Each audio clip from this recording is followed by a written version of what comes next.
Montana's news leader, this is the MTN Noon News.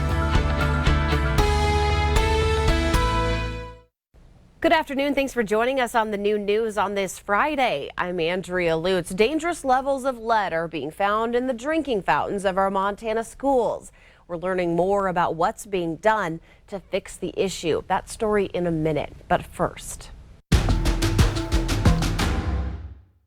This afternoon, another attack in Ukraine. It's injured 6 after Russian forces hit a residential area with shelling east of Kyiv. Russian forces have maintained their offensive on and around Ukraine's capital since launching their invasion 2 weeks ago. Ukraine's president called Russia's refusal to allow evacuations outright terror. This afternoon, we're tracking the discrepancies in hotel prices. Montana high school basketball teams are battling to take home championships this weekend. With tournaments in Billings, Great Falls, and Bozeman, people are being forced to pay as much as $350 a night in Bozeman. That's where Class B is playing. Well, fans say they have been forced to stay home because of it. Masks are still being required on planes, at least for a little bit longer. The TSA is extending its federal mask mandate through April 18th. It was set to expire next week. A group representing all major airlines say they support that decision. And the man is recovering this afternoon after spending a long, cold night in the woods of Deer Lodge County. Search and rescue found that injured hiker in a remote area of Perkins Gulch near Warm Springs. He survived an intense winter storm, was suffering, though, from hypothermia. He was injured after a fall. Montana Fish, Wildlife and Parks is taking on a threat of mountain lions on Wild Horse Island on Flathead Lake. Officials don't usually see mountain lions, but found 3 on the 2,000-acre island. The lions could drive down the population of native bighorn sheep on the island, and officials say it is unclear how they actually got there. They either swam from nearby Cromwell Island or walked on the lake when it was frozen.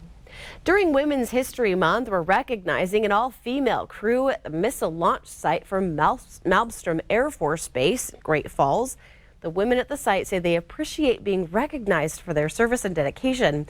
As a part of that recognition, an all-female Air Force general paid a visit too, along with other women dignitaries. And that's today's Leading Look.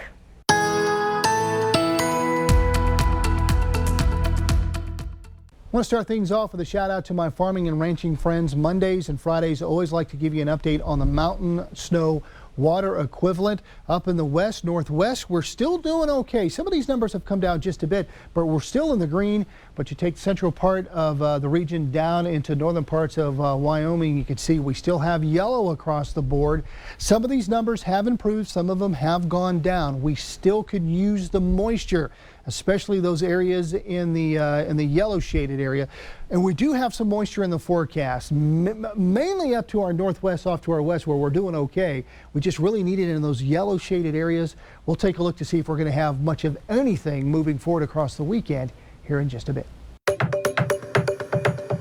This sink at Skyview High School no longer works. The faucet is gone, and there's a good reason for that. Until fairly recently, it was spewing out water that by definition is considered to be hazardous waste. I'm still not sure why it's quite that high, but I'm sure it's just from the stagnant water sitting in it for years and years. This sink is an extreme example, but it highlights a problem appearing in schools across Montana. Sinks and drinking fountains with lead levels considered to be dangerous to children's health. We'd always tested the water in the schools, but we did it differently.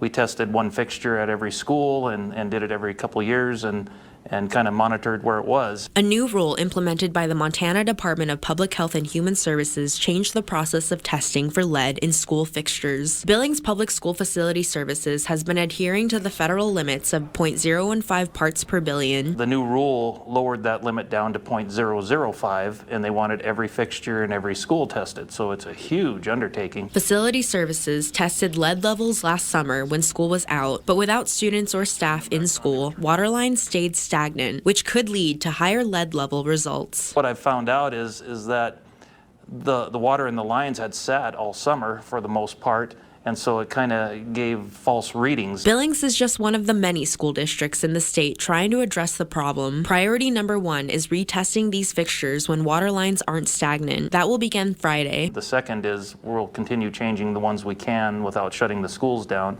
And then this summer, we'll go through and turn the water off to the schools and change all those that we weren't able to. Facility Services has already changed some fixtures that tested high for lead. As for the theater sink that tested at 7,800 ppb at Skyview High School, it hasn't been used in years. It's an off-limits area that only the 2 custodians, the day custodians, have a key to. But even so, a lot of work will need to be done in dozens of area schools before these sinks and fountains can be turned back on. This is the first year of doing this, so we're learning a lot as we go too.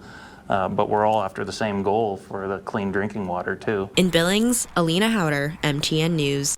Up next, Miller's looking ahead to the weekend in that statewide weather forecast. Plus, fishing and reeling in the biggest one he possibly could. It's quite a rush. What about when it happens to be a state record? We've got that story coming up after the break.